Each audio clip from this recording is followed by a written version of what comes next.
Hello friends, welcome to Study Spark YouTube family. आज हम लोग म्युनिसिपल सॉलिड वेस्ट मैनेजमेंट की बात करेंगे। उससे पहले कुछ बातें हैं जो मैं आपको बता देना चाहूँगा और मेरा एक इम्पोर्टेंट अनाउंसमेंट भी है। कई स्टूडेंट ने मुझे पर्सनली मैसेज भी किया है और कई ऐसे भी ईमेल्स आए हैं जिनमें ये रिक्वेस्ट किया गया है कि सर जल्द से जल्द क्लास को ख़त्म कर दिया जाए क्योंकि एग्ज़ाम होने वाला है।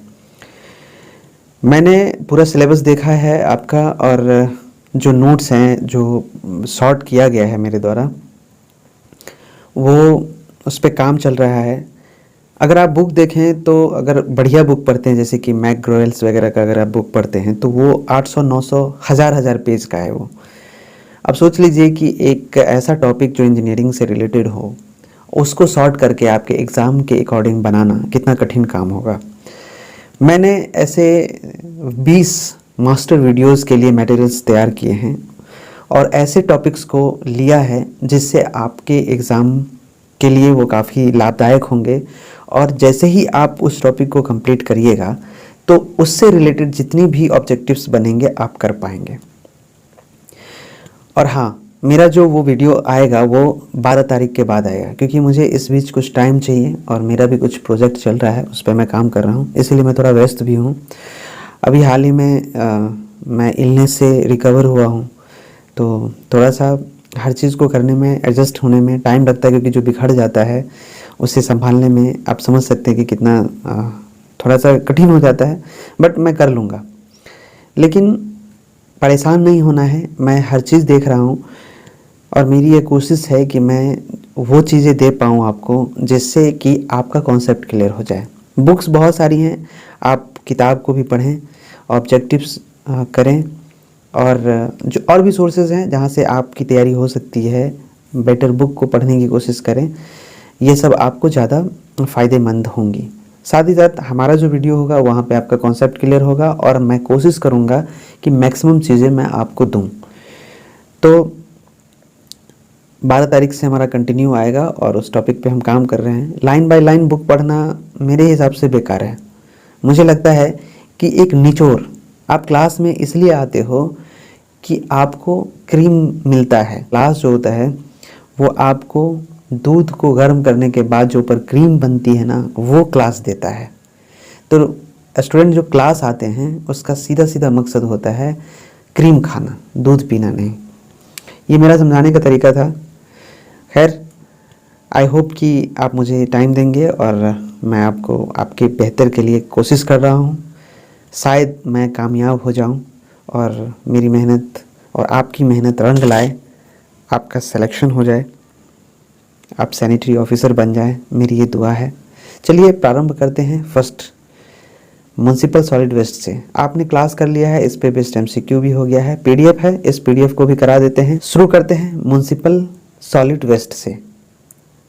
कहता है municipal solid waste includes commercial and domestic wastes generated in municipal और notified areas in either solid और semi solid form, excluding industrial hazardous wastage but including treated biomedical wastage.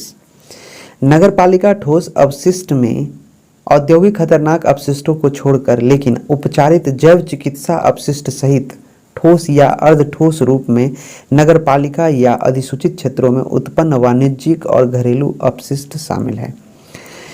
इसका कहने का मतलब यह है कि जो नगर में कचरा उत्पन्न होती है ना, उनमें जो कचरे होते हैं वो आपको सिर्फ और सिर्फ इंडस्ट्रियल और हजार्डस वेस्ट को छोड़कर जितने भी कचरे होते हैं, जैसे कि बायोमेडिकल कचरा हो गया या फिर सॉलिड वेस्ट हो गया, अर्ध ठोस के रूप में जो कचरा होता है वो हो गया, या कमर्शियल वेस्ट हो गया, या डोमेस्टिक वेस्ट कचरा हो गया, घरेलू कचरा हो गया, या व्यावसायिक कचरा हो गया, व्यवसाय से उत्पन्न होने वाले, ये सब चीज़ें आपको म्युनिसिपल सॉलिड वेस्ट में इंक्लूड किए जाते हैं। यहाँ पे हमने देखा, पिक्चर भी रख दिया है, आप देख सकते हैं। नेक्स्ट टॉपिक है collection of municipal solid waste, in Hindi नगर निगम के ठोस कचरे का संग्रह। Littering of municipal solid waste shall be prohibited in cities, towns and in urban areas notified by the state governments. To prohibit littering and facilitate compliance, the following steps shall be taken by the municipal authority, namely, आगे हम बताएंगे कौन कौन सी हैं। राज्य सरकारों द्वारा अधिसूचित शहरों, कस्बों और शहरी क्षेत्रों में नगर पालिका के ठोस कचरे को कूड़ा करकट करना प्रतिबंधित होगा। कूड़ा करकट पर रोक लगाने और अनुपालन को सुगम बनाने के लिए नगर पालिका प्राधिकरण द्वारा निम्नलिखित कदम उठाए जाएंगे। अर्थात कौन कौन से कदम उठाए जाएंगे यहाँ पर दिया गया है।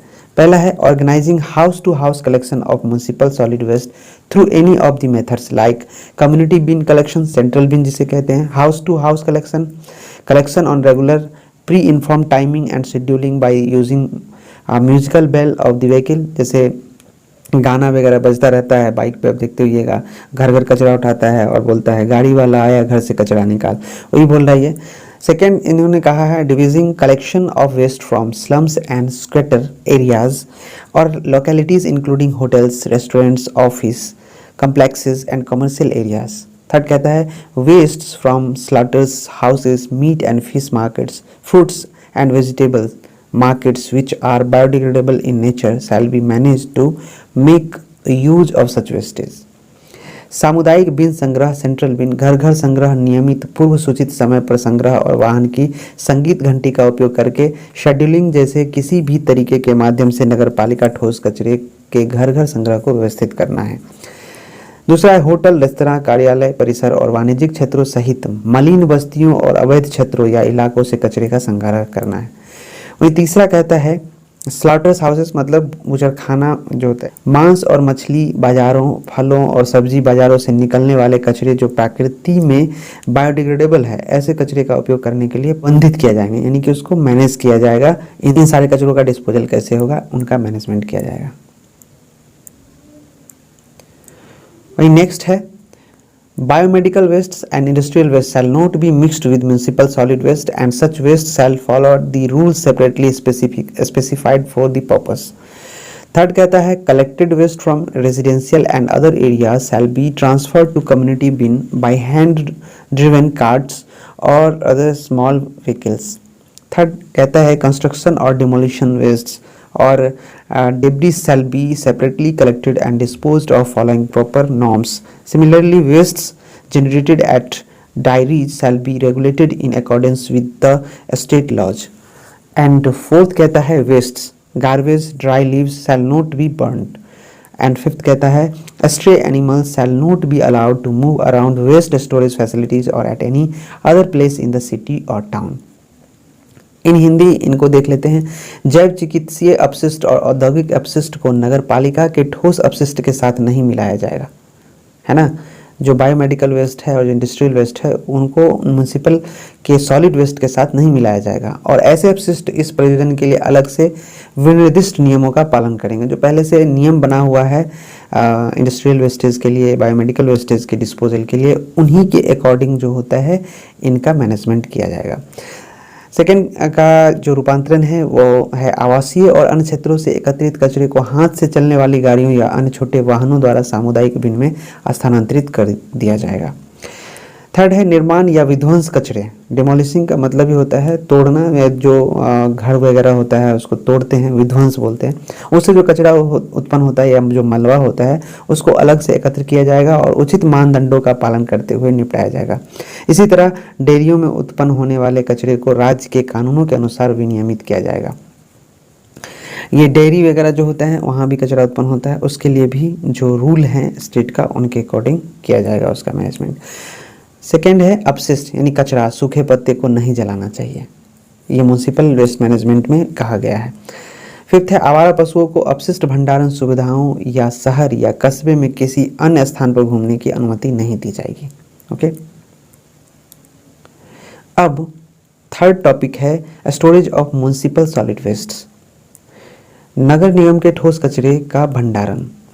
Municipal authorities shall establish and maintain storage facilities in such a manner as they do not create unhygienic and unsanitary conditions around it. Following criteria shall be taken into account while establishing and maintaining storage facilities, namely नगरपालिका प्राधिकरण भंडारण सुविधाओं को इस तरह से स्थापित और बनाए रखेंगे क्योंकि वे इसके चारों ओर अस्वच्छ और अस्वच्छ स्थिति पैदा नहीं कर सकते। भंडारण सुविधाओं की स्थापना और रखरखाव करते समय निम्नलिखित मापदंडों को ध्यान में रखा जाएगा। वो क्या क्या है, नीचे दिया गया है। पहला है जो मानदंड निर्धारित किया गया है वो है storage facility shall be created and established by taking into account quantities of waste generation in a given area and the population densities. A storage facility shall be so placed that it is accessible to user. कहने का तात्पर्य है किसी दिए गए क्षेत्र में अपशिष्ट उत्पादन की मात्रा और जनसंख्या घनत्व को ध्यान में रखते हुए भंडारण सुविधाओं का निर्माण और स्थापना की जाएगी। एक भंडारण सुविधा को इस प्रकार रखा जाएगा कि यह उपयोगकर्ता के लिए सुलभ हो। सेकेंड है storage facilities to be set up by municipal authorities और any other agency shall be so designed that waste stored are not exposed to open atmosphere and shall be aesthetically acceptable and user friendly. कहता है नगर पालिका प्राधिकरणों या किसी अन्य agency द्वारा स्थापित की जाने वाली भंडारण सुविधाओं को इस तरह से डिजाइन किया जाएगा कि संग्रहित अपशिष्ट खुले वातावरण में न आए और सौंदर्य की दृष्टि से स्वीकार्य और उपयोगकर्ता के अनुकूल हो। ये इनके क्राइटेरिया थे। अब नगर निगम के ठोस कचरे के भंडारण का थर्ड एंड फोर्थ जो कंडीशन है उसको पढ़ते हैं। थर्ड है स्टोरेज फैसिलिटीज और bins shall have easy to operate, designed for handling, transfer and transportation of wastes. Bin for storage of biodegradable waste shall be painted green. Those for storage of recyclable waste shall be painted white and those for storage of other waste shall be painted black. भंडारण सुविधाओं या डिब्बों में कचरे के संचालन, स्थानांतरण और परिवहन के लिए संचालित करने में आसान डिजाइन होना चाहिए। बायोडिग्रेडेबल कचरे के भंडारण के लिए डिब्बे को हरे रंग से रंगा जाएगा। वहीं पे जो पुनर्चक्रण रिसाइक्लेबल योग्य कचरे हैं उनके भंडारण सफ़ेद रंग का डब्बा उनके भंडारण के लिए यूज़ किया जाएगा। वहीं अन्य कचरे जो अदर वेस्ट है उसके स्टोरेज के लिए काले रंग का डब्बा रखा जाएगा, उस डब्बे को काले रंग से रंगा जाएगा। फोर्थ है manual handling of waste shall be prohibited if unavoidable due to constraints. Manual handling shall be carried out under proper precaution with due care for safety of workers. कचरे के मैनुअल हैंडलिंग को प्रतिबंधित किया जाएगा। यदि बाधाओं के कारण अपरिहार्य हो तो श्रमिकों की सुरक्षा के लिए उचित सावधानी के साथ मैनुअल हैंडलिंग का उचित सावधानी के तहत किया जाएगा, है ना। ऐसा नहीं है कि उसको कचरा जाएंगे और हाथ से ही मैनुअली उसको ऑपरेट करने लगेंगे, इसके लिए मनाही है। क्योंकि आप जान रहे हैं, आपने पढ़ा है कि कचरे में बहुत सारे गैस का निर्माण होता है, वो बहुत सारी गैसों को विमुक्त करते हैं अपने से। कभी कभी न्यूज़ में आप सुनते होइएगा कि सीवेज के अंदर श्रमिक गए सफाई करने के लिए और उनमें से दम घुटने के कारण कईयों की मृत्यु हो गई। ये सब क्यों होता है? ये सब कारण है कचरे से उत्पन्न होने वाले विषाक्तता, टॉक्सिसिटी की, जो टॉक्सिक पॉइजनस गैसेस उत्पन्न होती हैं उनकी वजह से ये सारी घटनाएं होती हैं। तो उनको रोका गया है। और अगर अब मैनुअल हैंडल कर रहे हैं तो उनके लिए कुछ प्रावधान है। मैनुअल हैंडलिंग का जो एक मैनुअल है उनके साथ उनके अकॉर्डिंग करना है। अब फोर्थ टॉपिक है हमारा processing of municipal solid waste, नगर पालिका ठोस अपशिष्ट का प्रसंस्करण। Municipal authorities shall adopt suitable technology or combination of such technologies to make use of wastage so as to minimize burden on landfill. Following criteria shall be adopted, namely नगर पालिका प्राधिकरण कचरे का उपयोग करने के लिए उपयुक्त तकनीक या ऐसी तकनीकों के संयोजन को अपनाएंगे ताकि लैंडफिल पर बोझ कम से कम हो। निम्नलिखित मानदंड अपनाए जाएंगे और वो नीचे है, आप देखिए कौन कौन सा मानदंड है। पहला कहता है the biodegradable waste shall be processed by composting, vermi composting, anaerobic digestion और any other appropriate biological processing for stabilization of wastes. Biodegradable कचरे को कंपोस्टिंग, वर्मी कंपोस्टिंग, एनारोबिक पाचन या कचरे के स्थिरीकरण के लिए किसी अन्य उपयुक्त जैविक प्रसंस्करण द्वारा संसाधित किया जाएगा। वहीं mixed waste containing recoverable resources shall follow the route of recycling, वसूली योग्य संसाधनों से युक्त मिश्रित अपशिष्ट पुनर्चक्रण के मार्ग का अनुसरण करेगा। थर्ड है incineration with or without energy recovery can also be used for processing wastes in specific cases. विशिष्ट मामलों में अपशिष्ट प्रसंस्करण के लिए ऊर्जा वसूली के साथ या उसके बिना भस्मीकरण का भी उपयोग किया जा सकता है। अब नेक्स्ट टॉपिक है नगर पालिका ठोस अपशिष्ट का प्रसंस्करण, processing of municipal solid waste. Municipal authorities or they operate a facility wishing to use other state-of-the-art technology shall approach the Central Pollution Control Board to get the standard laid down before applying for grant of authorization. नगर पालिका प्राधिकरण या किसी सुविधा के संचालक जो अन्य अत्याधुनिक तकनीकों का उपयोग करना चाहते हैं, प्राधिकरण के अनुदान के लिए आवेदन करने के पहले मानकों को निर्धारित करने के लिए केंद्रीय प्रदूषण नियंत्रण बोर्ड से संपर्क करेंगे। ओके अब disposal of municipal solid waste topic है, इसको पढ़ेंगे। नगर निगम के ठोस कचरे का निपटान कैसे किया जाएगा। कहता है land filling shall be restricted to non biodegradable inert waste and other waste that are not suitable either for recycling और for biological processing. Land filling shall also be carried out for residues of waste processing facility as well as pre processing rejects from waste processing facilities. Land filling of mixed waste shall be avoided unless the same is found unsuitable for waste processing. Under unavoidable circumstances or till installation of alternate facilities, land filling shall be done following proper norms. वो नीचे है, कौन कौन सा norms है। भूमि भरना यानी कि गाड़ना, गैर जैव निम्नीकरण अक्रिय अपशिष्ट और अन्य अपशिष्ट तक सीमित होगा जो या तो पुनर्चक्रण या जैविक प्रसंस्करण के लिए उपयुक्त नहीं है। अपशिष्ट प्रसंस्करण सुविधाओं के अवशेषों के साथ साथ अपशिष्ट प्रसंस्करण सुविधाओं से पूर्व प्रसंस्करण अस्वीकारों के लिए भूमि भरने का कार्य भी किया जाएगा। मिश्रित कचरे के भूमि भरने से तब तक बचा जाएगा जब तक कि वह अपशिष्ट प्रसंस्करण के लिए अनुपयुक्त न हो। अपरिहार्य परिस्थितियों में या वैकल्पिक सुविधाओं की स्थापना तक भूमि भरने का कार्य उचित मानदंडों का पालन करते हुए किया जाएगा। और वो कौन कौन सा है। एक है NBDSW, गैर जैव निम्नीकरण ठोस अपशिष्ट का प्रबंधन। NBDSW का फुल फॉर्म होता है non biodegradable solid waste, non biodegradable solid waste, in Hindi गैर जैव निम्नीकरण ठोस अपशिष्ट। ये क्या है जानते हैं। Non biodegradable solid waste NBDSW और refuse is a catchword. It covers a variety of materials ranging from asbestos to zinc. Batteries, polythene and its related compounds are the most commonly found solid waste material in urban environments. Many non-biodegradable solid waste materials are known to cause considerable environmental hazards when released into land, water and atmosphere. गैर biodegradable ठोस अपशिष्ट NBDSW या कचरा का एक कालीन शब्द है। इसमें एस्बेस्टस से लेकर जिंक, बैटरी तक कई तरह की सामग्री शामिल है। पॉलीथीन और इससे संबंधित यौगिक शहरी परिवेश में सबसे अधिक पाए जाने वाले ठोस अपशिष्ट पदार्थ हैं। कई गैर बायोडिग्रेडेबल ठोस अपशिष्ट पदार्थ भूमि, पानी और वातावरण में छोड़े जाने पर काफ़ी पर्यावरणीय खतरे पैदा करने के लिए जाने जाते हैं। नेक्स्ट टॉपिक है तटीय पर्यावरण और सामाजिक अपशिष्ट प्रबंधन, coastal environment and social waste management. Solid waste related problems prevail more in megalopolis and the dangers reach great heights in coastal cities. Solid waste of domestic and industrial units are considered major pollutants of coastal region of India. ठोस कचरे से संबंधित समस्याएं megalopolis में अधिक होती हैं और तटीय शहरों में खतरे काफ़ी ऊंचाई तक पहुंच जाते हैं। घरेलू और औद्योगिक इकाइयों के ठोस अपशिष्ट भारत के तटीय क्षेत्रों के प्रमुख प्रदूषक माने जाते हैं। फ्रेंड्स, यहाँ पर हमने जो बोर्ड पे क्लास किया, MCQ किया म्युनिसिपल वेस्ट मैनेजमेंट का, उसका PDF करा दिया है और हमने आपसे बोला है कि आफ्टर 12 मार्च हम टोटल करवाएंगे और वो सब मास्टर वीडियो आएगा।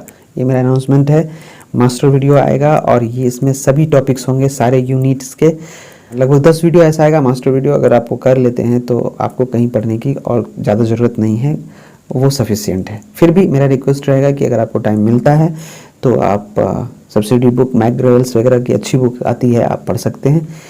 अगर आप हिंदी मीडियम है तो मुझे हिंदी में पता नहीं किसी भी प्रकाशन का, आप देख लेना, मार्केट में अवेलेबल होगा ही, तो वहाँ से आप कर सकते हैं। Thank you. आपको यह वीडियो कैसा लगा? अगर अच्छा लगा है तो प्लीज़ लाइक करें, अगर चैनल पर नए हैं तो प्लीज़ सब्सक्राइब करें और अपने दोस्तों के भी शेयर करें। Thank you, bye bye.